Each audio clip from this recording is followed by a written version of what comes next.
ओम शांति। इस सृष्टि रंगमंच पर हम आत्माएं सतयुग आदि में आई थी। सतयुग से त्रेता, त्रेता से द्वापर, द्वापर से कलयुग पार करते करते जन्म पुनर्जन्म में आते आते अब हम आत्माएं पहुंच गई हैं संगम युग पर, जहाँ से यदि हम बुद्धि के तीसरे नेत्र से देखें तो एक तरफ है कलयुग और दूसरी तरफ है सतयुग, और हम बिल्कुल किनारे यानी षडपंथ पर खड़े हैं। और इसीलिए बाबा चाहते हैं कि हम सदा आगे बढ़ें, पीछे की ओर मुड़कर ना देखें, क्योंकि यदि पीछे देखेंगे तो पीछे हैं पुराने स्वभाव, पुराने संस्कार जो हमें बार बार अवनति की ओर ले जाते हैं। और शिव बाबा हमारा परम शिक्षक, परम पिता है, जो सदा चाहता है कि हम उसकी श्रीमत पर चलकर उन्नति को पाएं, पुनः सर्वगुण संपन्न 16 कला संपूर्ण बन जाएं। तो आज की मुरली भी हमें कुछ ऐसी ही समझानी, सावधानी दे रही है, ताकि हम अपनी उन्नति की ओर बढ़ते जाएं। सुनते हैं प्यारे बाबा के मधुर महावाक्य। आज है 6 नवंबर 2025। बाबा के मधुर महावाक्य हैं। मीठे बच्चे, तुम अभी बिल्कुल षडपंथ यानी किनारे पर खड़े हो, तो बुद्धि से बिल्कुल किनारे पर खड़े हो जाएं। तुम्हें अब इस पार से उस पार जाना है, घर जाने की तैयारी करनी है। प्रश्न है, कौन सी एक बात याद रखो तो अवस्था अचल अडोल बन जाएगी। अवस्था को अचल अडोल बनाने के लिए केवल एक बात याद रखनी है। उत्तर है, पास्ट इज पास्ट। बीती का चिंतन नहीं करना है, आगे बढ़ते जाना है। सदा एक की तरफ देखते रहो तो अवस्था अचल अडोल हो जाएगी। तुमने अब कलयुग की हद छोड़ दी, फिर पिछाड़ी की ओर क्यों देखते हो? उसमें बुद्धि जरा भी न जाए। यही है सूक्ष्म पढ़ाई। ओम शांति। दिन बदलते जाते हैं, टाइम पास होता जाता है। विचार करो, सतयुग से लेकर टाइम पास होते होते अभी आकर कलयुग के भी किनारे पर खड़े हैं। जैसे जैसे बोलते जाएं, बिल्कुल बुद्धि में चक्र फिर जाए। यह सतयुग, त्रेता, द्वापर, कलयुग का चक्र भी जैसे कि मॉडल है। सृष्टि तो बड़ी लंबी चौड़ी है, उसके मॉडल रूप को बच्चों ने जान लिया है। आगे यह पता नहीं था कि अब कलयुग पूरा होता है। अब मालूम पड़ा है, तो बच्चों को भी बुद्धि से सतयुग से लेकर चक्र लगाए कलयुग के अंत में किनारे पर आकर ठहरना चाहिए। बुद्धि से ठहरना है, बिल्कुल कलयुग के किनारे पर।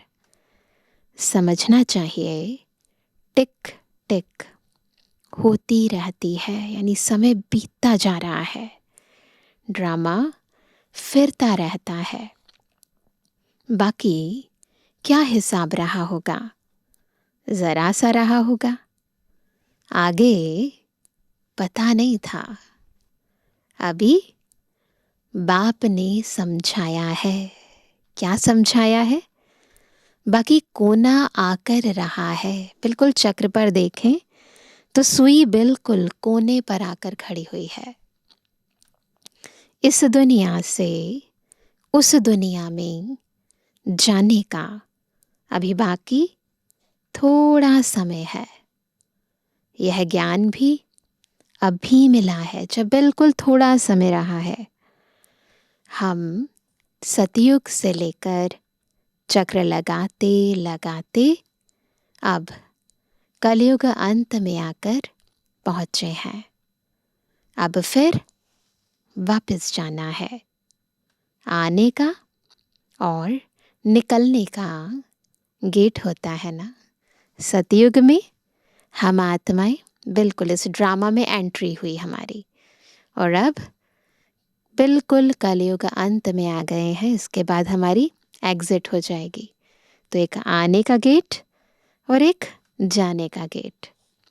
यह भी ऐसे है, बच्चों को समझाना चाहिए। बाकी थोड़ा किनारा है। यह पुरुषोत्तम संगम युग है ना। अभी हम किनारे पर हैं। बहुत थोड़ा समय है। अब इस पुरानी दुनिया से ममत्व निकालना है। अब तो नई दुनिया में जाना है ना। नई दुनिया में जाना है तो मन बुद्धि का योग उससे लगाना है। जिसे छोड़ना है उससे ममत्व निकालना है। तो बाबा कहते हैं समझानी तो बड़ी सहज मिलती है। यह बुद्धि में रखना चाहिए। चक्र बुद्धि में फिरना चाहिए। अभी तुम कलयुग में नहीं हो। हम कलयुग से निकल आए हैं। तुमने इस हद को छोड़ दिया है। फिर उस तरफ वालों को जो कलयुग में रह रहे हैं ना, अभी भी याद क्यों करना चाहिए। जिसे छोड़ दिया है फिर उस तरफ बुद्धि क्यों जानी चाहिए। जबकि छोड़ दिया है पुरानी दुनिया को, हम पुरुषोत्तम संगम युग पर हैं। फिर पिछाड़ी में देखें भी क्यों। बुद्धि नहीं जानी चाहिए। देखना मतलब इन आँखों से देखना नहीं। मन जाना, बुद्धि जाना, पुरानी दुनिया में लगाव होना, कहीं खिंचाव होना, इसका मतलब बुद्धि अभी भी उस दुनिया में है। बुद्धि योग विकारी दुनिया से क्यों लगाएं। यह बड़ी सूक्ष्म बातें हैं। तो ये जो लगाव होता है ना, बाहर से दिखाई नहीं देता है। ये अंदर का बहुत सूक्ष्म गहरा लगाव होता है। बाबा जानते हैं कोई कोई तो रुपए से एक आना भी समझते नहीं है। सुना और भूल जाते हैं, है ना। मुरली सुनकर जाते हैं फिर भूल जाते हैं। तुमको पिछाड़ी तरफ नहीं देखना है। बुद्धि से काम लेना है ना। हम पार निकल गए फिर पिछाड़ी में देखें ही क्यों। Past is past. बाप कहते हैं कितनी महीन बातें समझाते हैं, फिर भी बच्चों का कांध पिछाड़ी में क्यों लटका रहता है। कलयुग तरफ लटका हुआ है। बाबा बच्चों के अंदर को जानते हैं कि बच्चे है ना अभी भी पुरानी दुनिया में लटके हुए हैं। बाप कहते हैं कांध इस तरफ कर दो। इस तरफ कांध है कलयुग की तरफ, तो बाबा बिल्कुल साइड बदलने के लिए कहते हैं कि अब मन और बुद्धि इस तरफ लगाओ। वह पुरानी दुनिया तुम्हारे काम की चीज नहीं है। बाबा पुरानी दुनिया से वैराग्य दिलाते हैं। नई दुनिया सामने खड़ी है। पुरानी दुनिया से वैराग्य।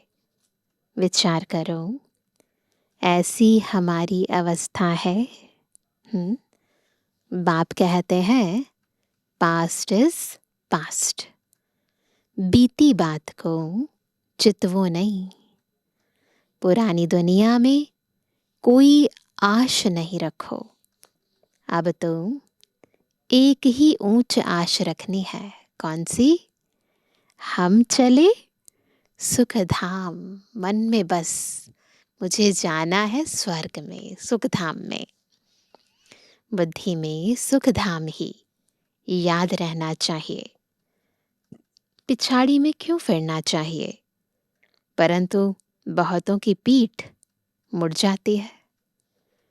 तुम अभी हो पुरुषोत्तम संगम युग पर, पुरानी दुनिया से किनारा कर लिया है। यह समझ की बात है ना। ये बुद्धि की बात हो रही है, तो समझ कहाँ है? बुद्धि में। तो ये समझ की बात है ना। कहाँ ठहरना नहीं है, कहाँ देखना नहीं है, बीती को याद नहीं करना है। बाप कहते हैं आगे बढ़ते जाओ, पिछाड़ी को नहीं देखो। बिल्कुल। कलयुगी दुनिया, कलयुगी लोग, कलयुगी बातें सब बीत गई। अब उस तरफ मन बुद्धि ना जाए, एक तरफ ही देखते रहो, बिल्कुल सीधा चलते जाओ। तब ही अचल, स्थिर, अडोल अवस्था रह सकती है। नहीं तो डोलते रहेंगे, कभी इधर कभी उधर। उस तरफ देखते रहेंगे तो पुरानी दुनिया के मित्र, संबंधी आदि याद पड़ते रहेंगे। नंबरवार तो है ना। आज देखो तो बहुत अच्छा चल रहा है, कल गिरा तो दिल एकदम हट जाती है। ऐसी ग्रहचारी बैठ जाती है जो मुरली सुनने पर भी दिल नहीं होती। विचार करो, ऐसे होता है ना। अगर ऐसा लगे तो बिल्कुल सावधान हो जाओ और बाबा की श्रीमत पर चलो। बाप कहते हैं तुम अभी संगम पर खड़े हो तो रुख आगे रखना चाहिए। आगे है नई दुनिया, बिल्कुल चक्र में टॉप पर खड़े हो जाओ। आगे है नई दुनिया, तब ही खुशी होगी। अब बाकी षडपंथ कहाँ है? बहुत समीप, किनारे पर हैं। कहते हैं ना, अभी तो अपने देश के झाड़ देखने में आते हैं। जब पहुंचने वाले होते हैं ना अपने होम टाउन में या अपने देश में, तो वो नज़ारे नज़र आने लगते हैं। आवाज़ करो तो झट वह सुनेंगे। षडपंथ अर्थात बिल्कुल सामने है। ये बेहद की बात है। तो बेहद की दृष्टि से देखें तो बिल्कुल सतयुग सामने है। तुम याद करते हो और देवताएं आ जाते हैं। तो बाबा के टाइम पर तो संदेशियां वतन में जाती थी और कई बारी ना संदेशियों के तन में देवताओं की आत्माएं भी आ जाती थी। तो उस समय की बातें हैं। तो बाबा बताते हैं आगे थोड़ी आते थे। सूक्ष्म वतन में ससुर घर वाले आते थे क्या? ससुर घर वाले यानी सतयुगी देवताएं। अब तो पियर घर और ससुर घर वाले आकर मिलते हैं। तो संगम युग पर शुरू शुरू की बातें हैं। तो उस समय बिल्कुल ट्रांस में चली जाती थी हमारी दादियाँ कहीं। फिर वहाँ पर देवी देवताओं को देखना, वो नज़ारे देखना, फिर आकर यहाँ बताना। तो इसलिए बाबा कहते हैं कि क्या होता था, संगम युगी और फिर सतयुगी यानी पियर घर और ससुर घर वाले आकर मिलते हैं। फिर भी बच्चे चलते चलते भूल जाते हैं। बाबा कितना सूक्ष्म वतन में बच्चों को ऐसे ऐसे नज़ारे दिखाएं, सब कुछ क्लैरिटी से बताएं, उसके बाद भी बाबा कहते हैं बच्चे भूल जाते हैं। बुद्धि योग पिछाड़ी में हट जाता है। बाप कहते हैं तुम सबका यह अंतिम जन्म है, तुम्हें पीछे नहीं हटना है, अब पार होना है, इस तरफ से उस तरफ जाना है। मौत भी नज़दीक होता जाता है, बाकी सिर्फ कदम भरना है, बस बहुत नज़दीक है। नाव किनारे आती है तो उस तरफ कदम उठाना पड़ता है ना। तुम बच्चों को खड़ा होना है किनारे पर। तुम्हारी बुद्धि में है आत्माएं जाती हैं अपने स्वीट होम। यह याद रहने से भी खुशी तुमको अचल अडोल बना देगी। यही विचार सागर मंथन करते रहना है, यह है बुद्धि की बात। हम आत्मा जा रही है, तो बाबा कई बार ड्रिल भी कराते हैं ना, तो बिल्कुल बुद्धि योग की बात है। हम आत्माएं जा रही हैं, अब बाकी नज़दीक षडपंथ पर हैं, बाकी थोड़ा समय है। इसको ही याद की यात्रा कहा जाता है। यह भी भूल जाते हैं, चार्ट लिखना भी भूल जाते हैं।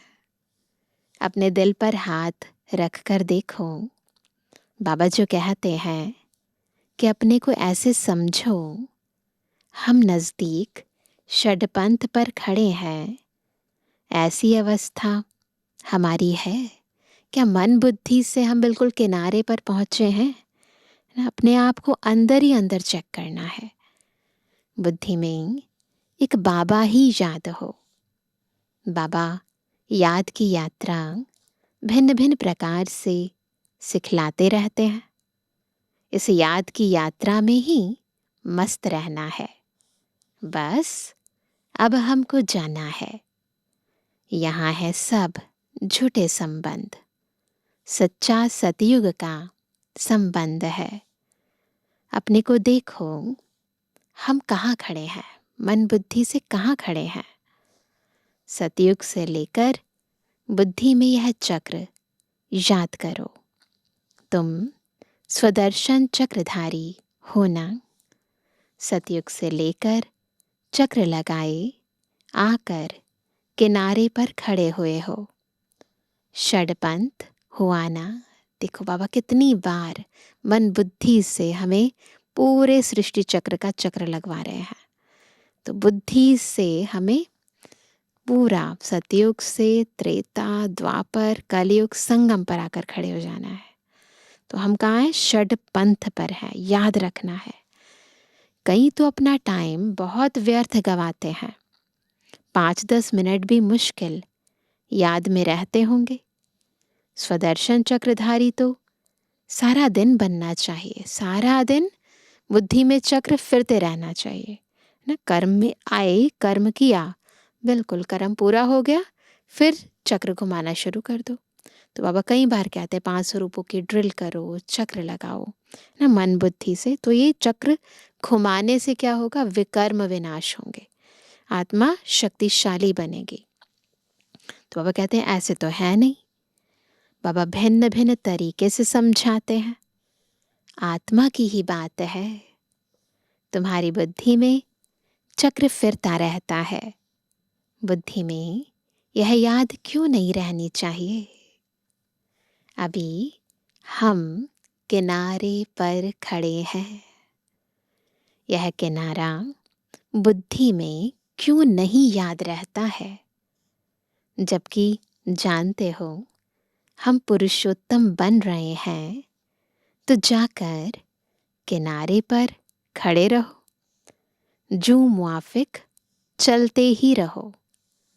क्यों नहीं यह प्रैक्टिस करते हो? बाबा बार बार बच्चों को कह रहे हैं कि क्यों नहीं कर रहे हो प्रैक्टिस, है ना? क्या प्रॉब्लम है? तो बाबा तो कहते हैं अपनी जो भी प्रॉब्लम्स हैं, जो भी बोझ है, वो मुझे दे दो ना, ताकि बच्चे फ्री होकर श्रीमत पर चल सकें, स्वदर्शन चक्रधारी बन सके। तो भाई पूछ रहे हैं क्यों नहीं चक्र बुद्धि में आता है? यह स्वदर्शन चक्र है ना, अपना ही तो दर्शन करना है। बाबा शुरू से लेकर सारा चक्र समझाते रहते हैं।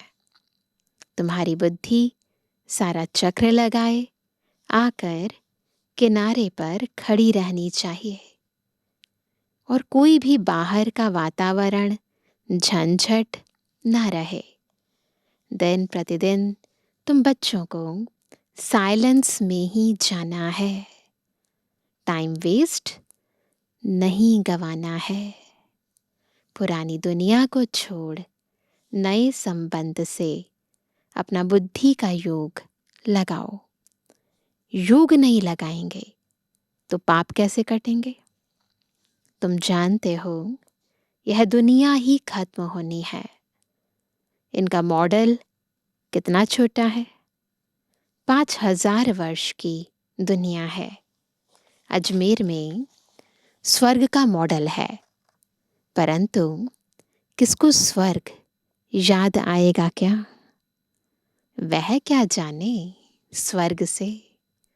समझते हैं, स्वर्ग तो 40,000 वर्ष के बाद आएगा। ऐसे जैसे शास्त्रों में लिखा है ना।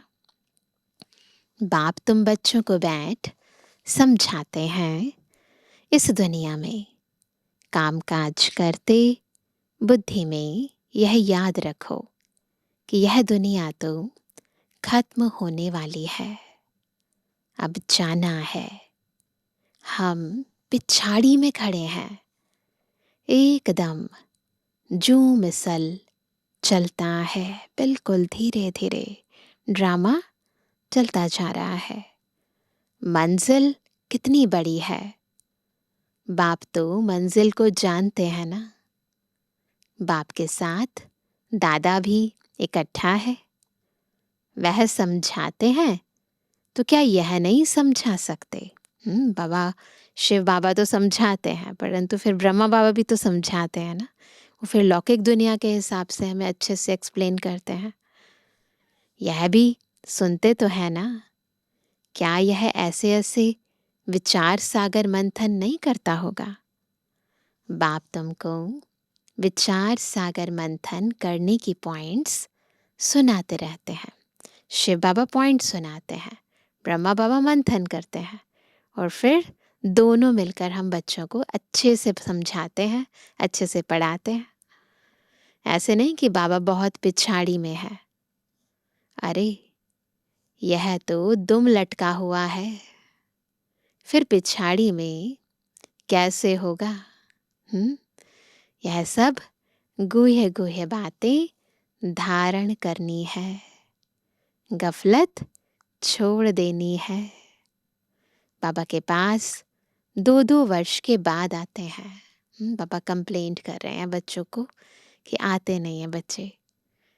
क्या यह याद रहता होगा कि हम नज़दीक किनारे पर खड़े हैं, अभी जाना है? ऐसी अवस्था हो जाए तो बाकी क्या चाहिए? बाबा ने यह भी समझाया है, डबल सिरताज यह सिर्फ नाम है, बाकी लाइट का ताज कोई वहाँ रहता नहीं है। ऐसा दिखाई नहीं देता कि पीछे कोई लाइट का ताज चमक रहा है। ये निशानी है, यह तो पवित्रता की निशानी है। जो भी धर्म स्थापक हैं उनके चित्रों में लाइट ज़रूर दिखाते हैं, क्योंकि वह वॉइसलेस सत्व प्रधान है। फिर रजो तमो में आते हैं। तुम बच्चों को नॉलेज मिलती है, उसमें मस्त रहना चाहिए। भल तुम हो इस दुनिया में, परंतु बुद्धि का योग वहां लगा रहे। इनसे भी तोड़ तो निभाना है। इस दुनिया में है तो फिर दुनिया वालों से तोड़ तो निभाना है। जो इस कुल के होंगे वह निकल आएंगे। सैपलिंग लगना है। आदि सनातन देवी देवता धर्म वाले जो होंगे वह जरूर आगे पीछे आएंगे, है ना। कोई आगे कोई पीछे, पर आएंगे जरूर। पिछाड़ी में आने वाले भी आगे वालों से तीखे जाएंगे। यह पिछाड़ी तक होता रहेगा। वह पुरानों से तीखे कदम बढ़ाएंगे। सारा इम्तिहान है याद की यात्रा का, है ना। बात सारी याद की यात्रा की है। भल देरी से आए हैं, याद की यात्रा में लग जाएं और सब धंधा धोरी छोड़ इस यात्रा में बैठ जाएं। भोजन तो खाना ही है, ऐसा नहीं है। जो बाबा ने कहा कि इस यात्रा में बैठ जाए तो उसका मतलब भोजन भी नहीं खाना है। भोजन तो खाना ही है। बुद्धि से सदा बाबा को याद करते रहें, अच्छी रीति याद में रहें, तो इस खुशी जैसी खुराक नहीं। यानी ये जो बाबा हमें याद की यात्रा सिखाते हैं, तो उससे आत्मा को बहुत प्राप्ति होती है। आत्मा शक्तिशाली बन जाती है। यही तात लगी रहेगी। अभी हम जाते हैं, 21 जन्मों का राज्य भाग्य मिलता है। लॉटरी मिलने वाले को खुशी का पारा चढ़ जाता है ना। तुमको बहुत मेहनत करनी है। इसको ही अंतिम अमूल्य जीवन कहा जाता है। याद की यात्रा में बहुत मज़ा है। हनुमान भी पुरुषार्थ करते करते स्थैर्यम बनाना, है ना। महावीर जो बच्चे हैं, जो हमारी दादियाँ रह चुकी हैं, चाहे हम ब्रह्मा बाबा को कहें तो वो क्या है, हनुमान मिसल महावीर हैं। तो पुरुषार्थ करते करते उनकी स्थिति भी अचल अडोल बन गई। भंभोर को आग लगी, रावण का राज्य जल गया। यह एक कहानी बना दी है, रामायण में कहानी बना दी है कि कैसे हनुमान ने सारी लंका को अपनी पूंछ से जला दिया। पूंछ में आग लगाई उन्होंने, और उन्होंने, हनुमान जी ने सारी लंका को आग लगा दी। तो बाबा वही बताते, ये कहानी बना दी है। बाप यथार्थ बात बैठ समझाते हैं। रावण राज्य खलास हो जाएगा। कैसे कैसे खलास होगा? स्थैर्यम बुद्धि इसको कहा जाता है। हमारे अंदर भी रावण का राज्य है। जब बुद्धि अचल अडोल हो जाएगी, स्थिर हो जाएगी, एकाग्र हो जाएगी, तो उस योग की अग्नि से हमारे अंदर का रावण राज्य पहले खत्म होगा, फिर बाहर की बात। बस अब षड पंथ हैं, हम जा रहे हैं। इसे याद में रहने का पुरुषार्थ करो, तब खुशी का पारा चढ़ेगा। आयु भी योग बल से बढ़ती है, बहुत प्राप्तियां हैं।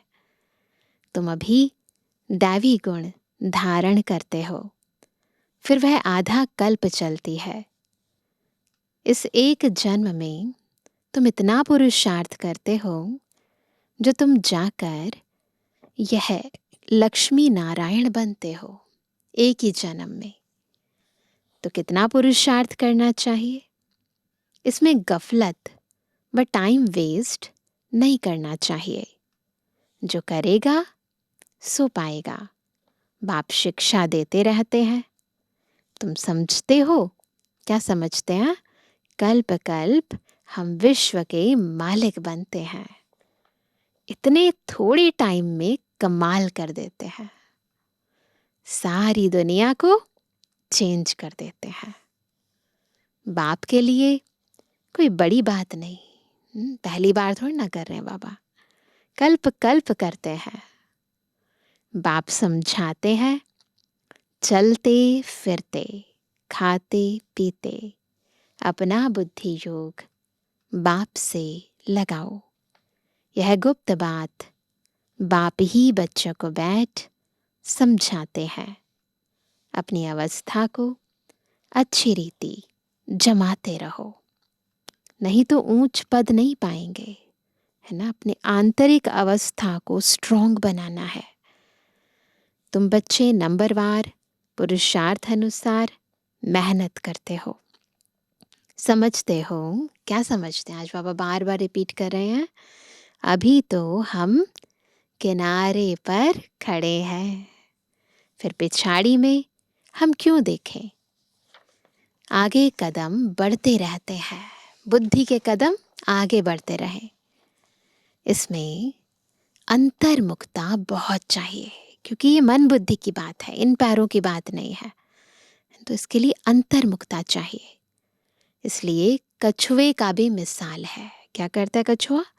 जब चाहे कर्मेंद्रियों को बाहर कर्म किया, फिर समेट लेता है। तो ऐसे ही हमें करना, अंतर्मुखी हो जाना है। यह मिसाल आदि सब तुम्हारे लिए है। सन्यासी तो है ही हठ योगी, वह तो राजयोग सिखला न सके। वो लोग सुनते हैं तो समझते हैं यह लोग हमारी इंसल्ट करते हैं, इसलिए यह भी युक्ति से लिखना है।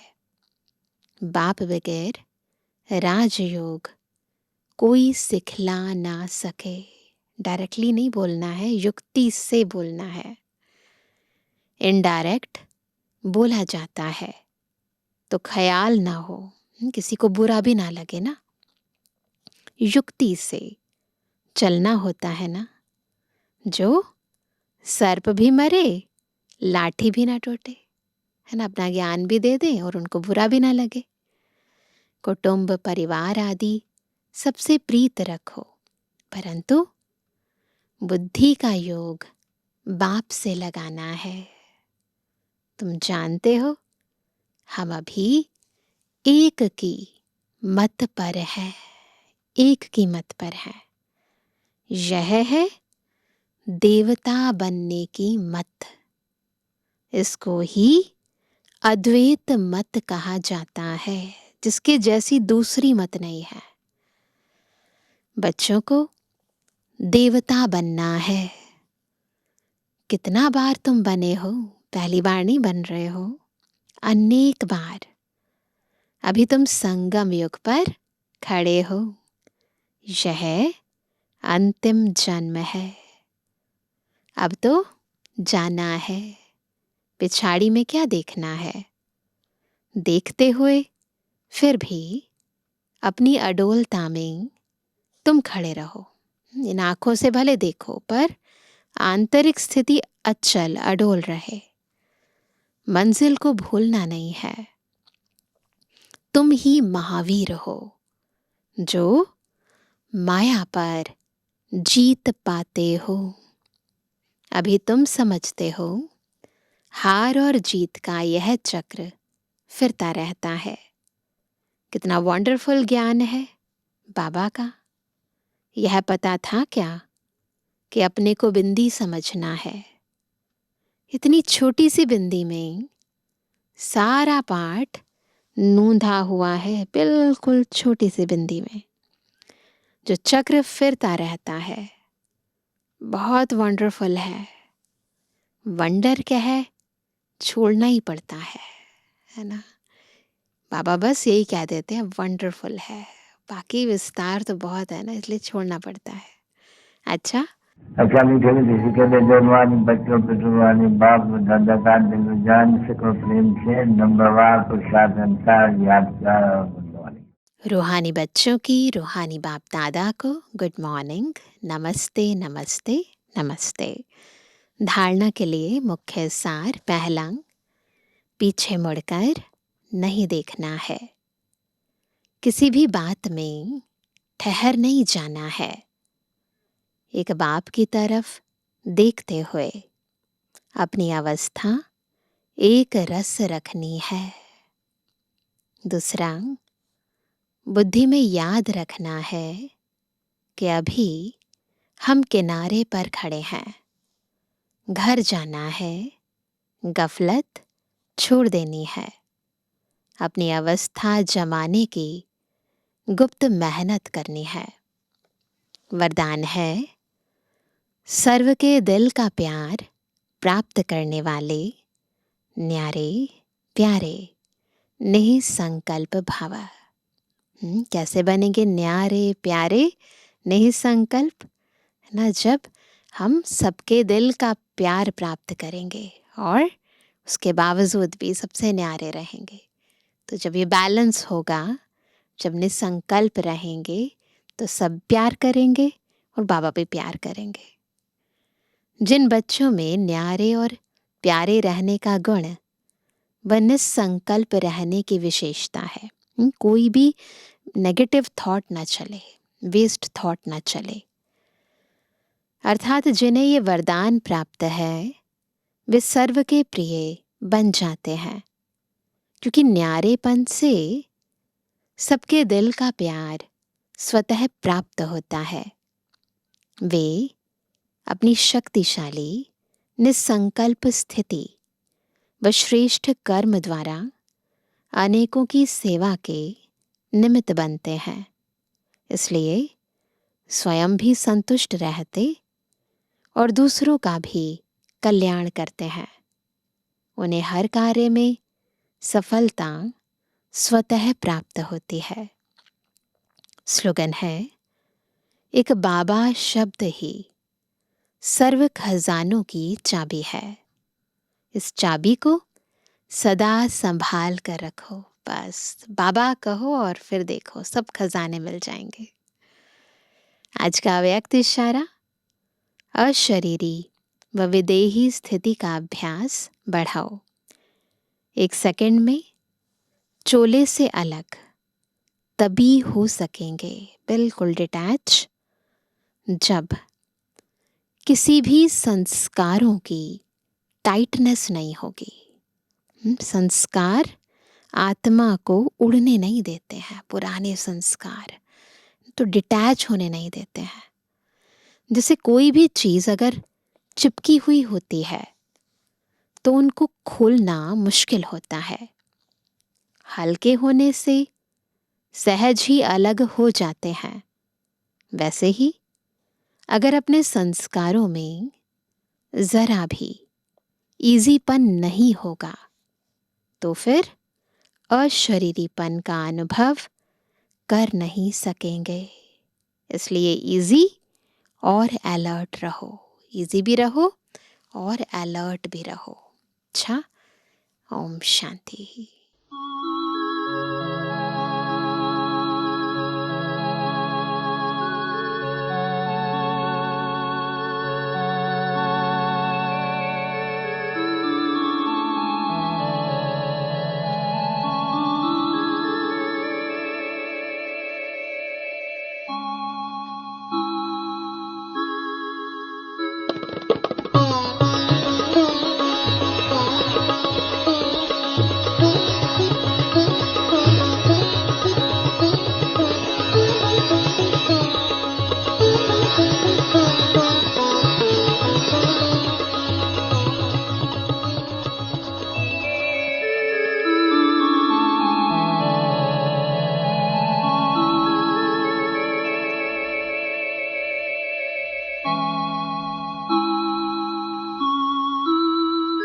जाना है हमें अपने परम धाम, जाना है हमें अपने परम धाम, जहाँ देह ना है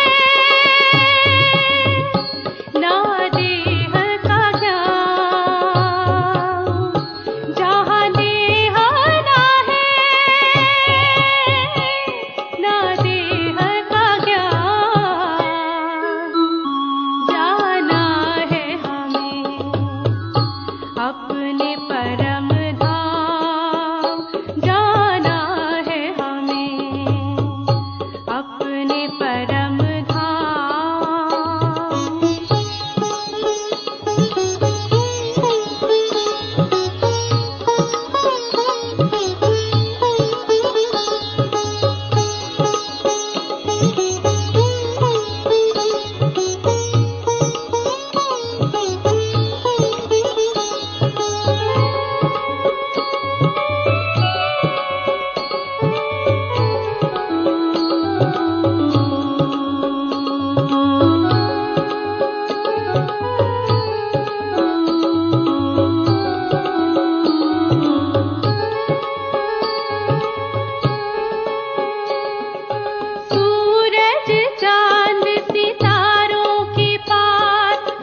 अपने परम धाम जाना है हमें, अपने परम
जाना है हमें, अपने परम